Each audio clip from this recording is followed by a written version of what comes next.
Kingston, Jamaica, April 1963. Bob Marley was 18 years old, walking home from a recording session. He had just cut his first demo at Studio One with Coxsone Dodd. His dream was finally starting. He carried his guitar on his back, humming melodies, thinking about the future. If you love discovering the untold stories behind music history's most incredible moments, please like this video and subscribe to our channel. Hit that notification bell because we uncover the hidden gems that shaped the legends we know today. Bob turned onto Orange Street as the sun was setting. The neighborhood changed here. Wealthier, whiter. Bob usually avoided this area, but it was the fastest route home and he was tired. 4 young white men stood on the corner, early 20s, drinking beer, looking for trouble. Their leader was Derek Mitchell, 19 years old, son of a wealthy Kingston merchant. Derek had grown up believing black people were inferior, that Jamaica belonged to people who looked like him. Derek saw Bob approaching, saw the dreadlocks, saw the dark skin, saw the guitar. "Hey," Derek called out. "Where you going, rastaman?" Bob kept walking, eyes down. "Just going home, man. No trouble." Derek stepped into Bob's path. His 3 friends flanked him, blocking the sidewalk. "I didn't say you could pass through here." Bob stopped. His heart was pounding, but he kept his voice calm. "This is a public street, brother. I'm just passing through." "Brother?" Derek laughed. "We're not brothers. You're a—" He used a word that doesn't need to be repeated. A word designed to strip humanity, to inflict pain. Bob's jaw tightened, but he didn't respond. He tried to walk around Derek. Derek shoved him, hard. Bob stumbled backward. "You think you're something with that guitar?" Derek said. "Think you're gonna be a musician? People like you don't become nothing. You're ghetto trash." "Let me pass," Bob said quietly. "Make me." Bob tried to push past. Derek's fist caught him in the jaw. Bob went down, his guitar clattering to the pavement. The other 3 joined in. Kicks to the ribs, punches to the face. Bob tried to protect himself, curling into a ball. Derek picked up Bob's guitar, the instrument Bob had saved for months to buy. The guitar that held all his dreams. "This piece of shit," Derek said. He smashed it against a wall. Once. Twice. The wood splintered, strings snapped, the guitar broke into pieces. Bob watched from the ground, blood running from his nose. "No," he whispered. "Please." Derek wasn't finished. He kicked Bob in the leg. Bob screamed. Derek kicked again, his boot connecting with Bob's shin. Something cracked. Bob heard it, felt it, knew immediately something was broken. "Stay down, no mortar," Derek spat. "This is our city. You're nothing." The 4 men walked away, laughing, leaving Bob lying on the street with a broken guitar and a broken leg. A neighbor found Bob 20 minutes later and called for help. Bob spent 3 months in the hospital. His leg had been shattered. The doctors did what they could, but he would walk with a slight limp for the rest of his life. Every step would remind him of that night on Orange Street. Kingston, April 1978. 15 years had passed. Bob Marley was no longer an unknown kid with a guitar. He was an international superstar. The Exodus album had made him one of the most famous musicians in the world. Tonight, he was performing at National Stadium in Kingston. A homecoming concert. 35,000 tickets had sold out in hours. Derek Mitchell was 34 years old now, married, father of an 8-year-old son, and drowning in guilt that had consumed him for 15 years. Derek's life had changed drastically. In 1969, his son Tommy had been born. Perfect, healthy, beautiful. Derek had loved him instantly, with a fierceness he didn't know he possessed. Then, in 1972, when Tommy was 3, there had been a car accident.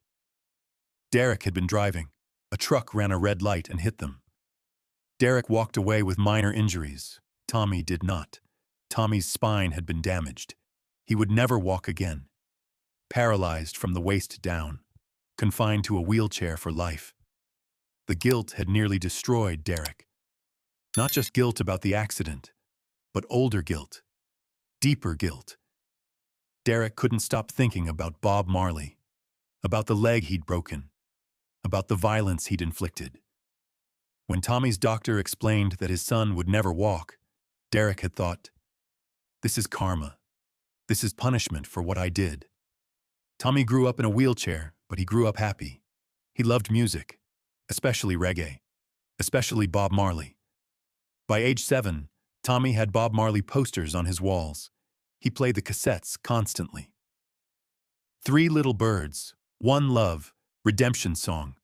Tommy would roll his wheelchair around the house singing Bob's lyrics, pure joy on his face. Derek couldn't stand it. Every time he heard Bob's voice, he remembered that night. The kicks, the broken guitar, the broken leg. His own son loved the man he had brutalized. One day in 1977, Tommy looked at his father and asked, "Dad, have you ever met Bob Marley?" Derek's throat tightened. "Why you asking?" "Because he's the best. I want to meet him someday." Derek couldn't lie anymore, couldn't carry the weight alone. He told his son everything. How he had hurt Bob Marley when he was young. How he had broken Bob's leg. How ashamed he was.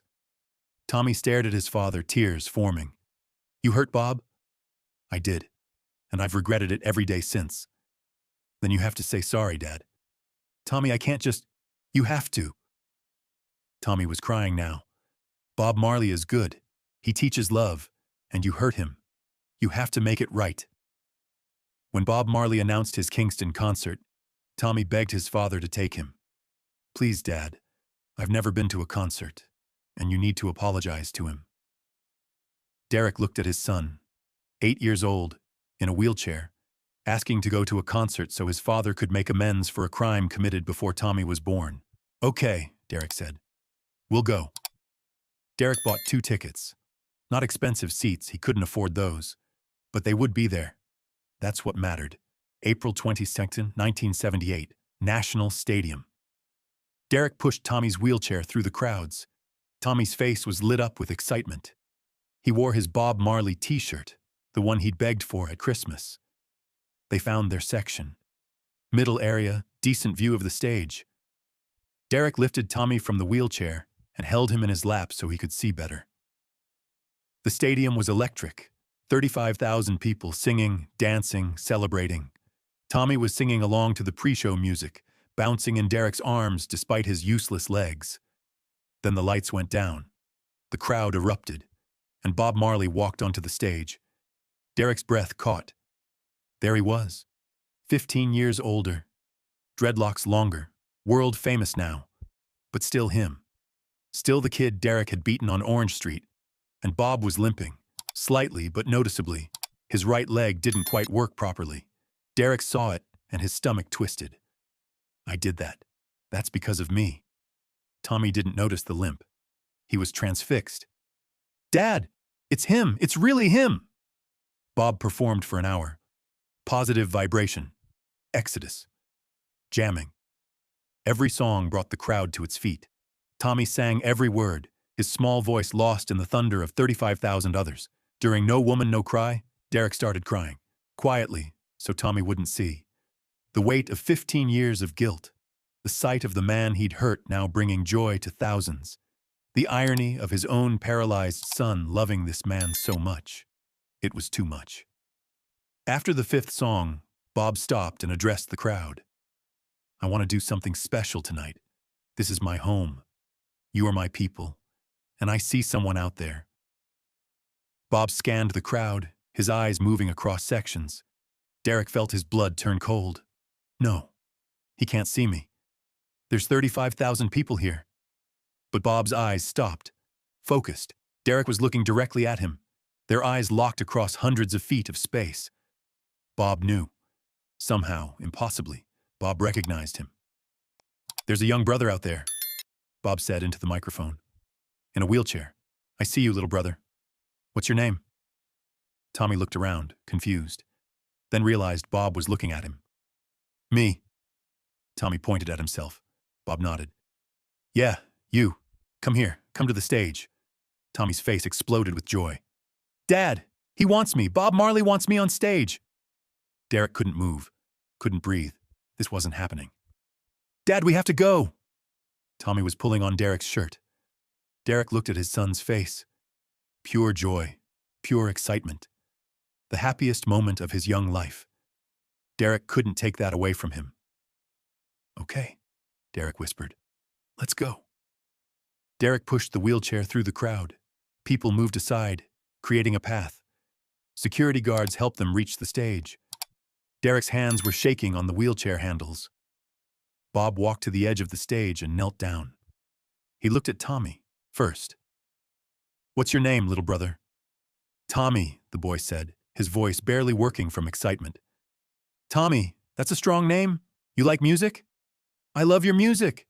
You're my hero." Bob smiled. Then his eyes moved to Derek. The smile faded. Bob stared at Derek's face. Recognition was clear. Absolute. Derek couldn't meet Bob's eyes. He looked down, shame burning through him. "I know you," Bob said quietly, just loud enough for Derek to hear. Derek nodded. His voice came out broken. "Kingston, Orange Street, 1963. Bob stared at him for a long moment. Then he looked back at Tommy. "Your son?" "Yes." Bob saw the wheelchair, saw the paralyzed legs. His expression softened. "What happened to him?" "Car accident, 1972. He was 3. Bob closed his eyes briefly. When he opened them, they were wet. "I'm sorry." Those 2 words broke Derek completely. The man he had brutalized was apologizing to him. Derek started crying, not caring who saw. "I'm so sorry. God, I'm so sorry. What I did to you, I've lived with it every day. When he couldn't walk, I thought it was punishment. For what I did to your leg." Bob looked at Derek for a long time. Then he said something Derek would never forget. "This isn't punishment. This is a lesson. Your son is teaching you something I learned a long time ago. Love is stronger than hate." Bob turned to his security. "Bring Tommy onto the stage. Wheelchair too." Derek lifted Tommy from the wheelchair. Security guards helped get both boy and chair onto the stage. Bob took Tommy's hand and wheeled him to center stage, to the microphone. 35,000 people watched in silence, not understanding what was happening, but knowing it was important. Bob addressed the crowd. "This is Tommy. Tommy loves music. Tommy can't walk, but his spirit flies. And tonight, I'm going to sing for him." Bob knelt beside Tommy's wheelchair. He started playing his acoustic guitar, the opening notes of 3 Little Birds. Bob sang directly to Tommy, not to the crowd, just to this 8-year-old boy in a wheelchair. "Don't worry about a thing, 'cause every little thing gonna be all right." Tommy was crying. Derek, standing at the edge of the stage, was crying. Half the stadium was crying. Singing "Don't worry about a thing, 'cause every little thing gonna be all right." When the song ended, Bob hugged Tommy. Then he looked out at Derek. "Come here," Bob said. Derek walked onto the stage on shaking legs. He stood before Bob Marley, the man he had tried to destroy 15 years ago. "Your son is beautiful," Bob said. "He has a pure heart. You're lucky." "I don't deserve him," Derek whispered. "None of us deserve the gifts we're given, but we can choose what we do with them." Bob paused. "I forgive you. I forgave you years ago. Holding on to hate would have poisoned me, not you." Derek fell to his knees. "I'm sorry. I'm so sorry." Bob helped Derek to his feet. Then, in front of 35,000 people, Bob Marley embraced Derek Mitchell, the man who had broken his leg, the man who had destroyed his first guitar, the man who had filled him with hate for years, until Bob chose to fill himself with love instead. The crowd didn't understand what was happening, but they felt it. They were witnessing something sacred: forgiveness, redemption, love winning. After the concert, backstage, Bob spent an hour with Tommy and Derek. He signed Tommy's t-shirt. He gave him one of his guitar picks. He told him stories about making music, about Jamaica, about dreams. Before they left, Bob pulled Derek aside. "Your son can't walk. My leg never healed right. We both carry scars, but scars remind us we survived. You hurt me 15 years ago. But look what happened. Your son loves my music. He brought you here to make amends. He broke the cycle of hate. That's not punishment. That's grace. Derek and Tommy left National Stadium that night changed. Derek would spend the rest of his life teaching his son, and anyone who would listen, about the power of forgiveness.